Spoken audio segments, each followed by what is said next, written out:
Nashik road येथील gel road मधील या इंग्रजी माध्यमाच्या शाळांची शिरजोरी पहा। भीमनगरच्या करन्सी नोट प्रेस समोर ही इंग्रजी माध्यमाची शाळा आहे। शाळेने चक्क नाशिक महानगरपालिकेची जागा हडप केली आहे। याच जागेवर हॉकर्स भाजीपाला विक्रेत्यांसाठी सदरील जागा नियोजित होती। मात्र इंग्रजी माध्यमाच्या या शाळेच्या संचालकांनी डाव साधला आणि संपूर्ण महानगरपालिकेचे मैदानच काबीज करून घेतलं। या इंग्रजी माध्यमाच्या शाळेने 2 मैदानांवर आपला कब्जा केलाय, तर महापालिकेने या इंग्रजी माध्यमाच्या शाळेवर कारवाई न करता तिला संरक्षण भिंत बांधून दिल्याशिवाय समोर आलाय। महानगरपालिकेच्या कोणत्या अधिकाऱ्यांचे या इंग्रजी माध्यमाच्या शाळा संचालकांसोबत लागेबंद आहेत? या इंग्रजी माध्यमाच्या शाळेवर कारवाई का होत नाही? नाशिक महानगरपालिकेच्या जागेवर अतिक्रमण केलं तरी नाशिक महानगरपालिका झोपेचे सोंग का घेते? तत्कालीन महापौर विनायक पांडे यांनी हॉकर्स आणि भाजीपाला विक्रेत्यांसाठी या जागेचं भूमिपूजनही केलं होतं। मात्र ती जागा अद्याप भाजी विक्रेत्यांना हॉकर्सला देण्यात आली नाहीये, त्यामुळे त्यांना आंदोलन आणि निवेदन द्यावी लागतात। भाजीपाला विक्रेत्यांची जागा आरक्षितही करण्यात आली होती, त्या जागेवर मार्केटही बनवण्याचं ठरवलं होतं। मात्र माशी कुठे शिंकली आणि हे मैदान एका इंग्रजी माध्यमाच्या शाळेने गिळंकृत करून घेतलं।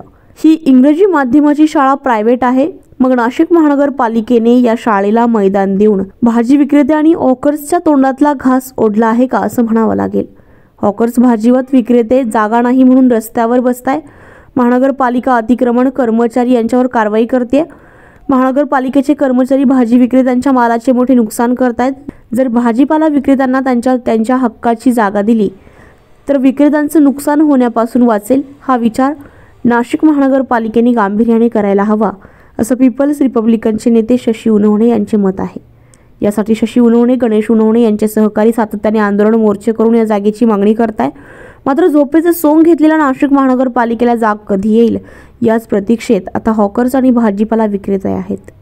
इंग्रजी माध्यमाच्या शाळांनी करून घेतलेल्या मैदानात संदर्भात आता विभागीय अधिकाऱ्यांना निवेदन देण्यात आलंय।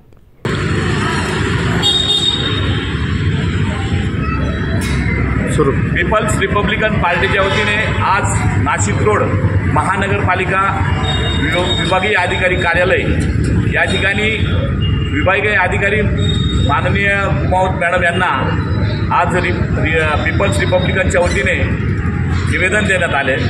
त्यामध्ये jail road Bhimnagar currency note press समोरील जो भाजी बाजार आहे, तसेच जे काय आमचे हॉकर्स फळ विक्रेते आहे याच्या संदर्भात जे जेल रोडला मार्केट बांधण्यात आलेलं आहे त्यामध्ये अनेक त्रुटी आहेत। आम्ही ज्या शाळेच्या बाजूला असलेलं महापालिकेचं जे पटांगण आहे ते महापालिकेने या ठिकाणी आरक्षित केलेलं होतं, परंतु शाळेने त्या ठिकाणी त्या मार्केटवर अतिक्रमण केल्याने आमच्या हॉकर्सवाल्यांचं त्या ठिकाणी आमचं जे काही मार्केट बनणार होतं किंवा ते मार्केट तयार होणार होतं ते मार्केट होऊ शकलं नाही।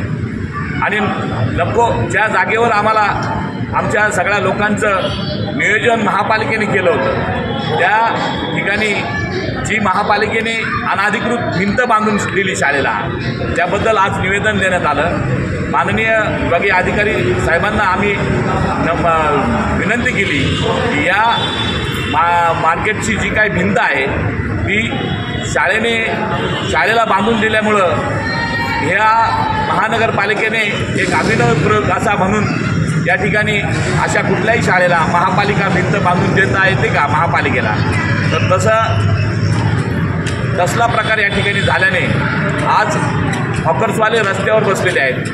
माझी विनंती आहे, आम्ही सर्वांनी विनंती केली की तात्काळ ती भिंत या शाळेने जे अतिक्रमण केलेलं आहे भिंतीनं आणि ग्राउंडवर ते तात्काळ जर मोकळं केलं तर आमच्या हॉकर्सवाल्यांना त्या ठिकाणी बसता येईल। त्या ठिकाणी आमच्या हॉकर्सला जाणारे जी काही लोक आहेत किंवा भाजीपाला घेण्यासाठी येणारी जी माणसं आहेत, जे नागरिक आहेत, त्यांना त्या ठिकाणी मार्केट मोकळं होईल आणि येणाऱ्या जाणाऱ्या ज्या गाड्या आहेत त्यांना देखील जायला यायला रस्ता नाही आहे। म्हणून आमची मागणी आहे की तो रस्ता पहिला करावा आणि त्यानंतर आमचे सगळे लोक त्या ठिकाणी जाण्यास तयार आहे। म्हणून आपण सगळ्यांना या ठिकाणी मला सांगायचं आहे की महापालिकेला विनंती केली आहे की तो तात्काळ ती जागा आणि ते त्या ठिकाणी असलेलं भिंत ही तात्काळ काढण्यात यावी अशी मागणी आम्ही केली आहे। तर ती मागणी तात्काळ आयुक्त साहेबांनी आमची मान्य करावी अशी विनंती आहे। जय भीम, जय बुद्ध, जय संविधान।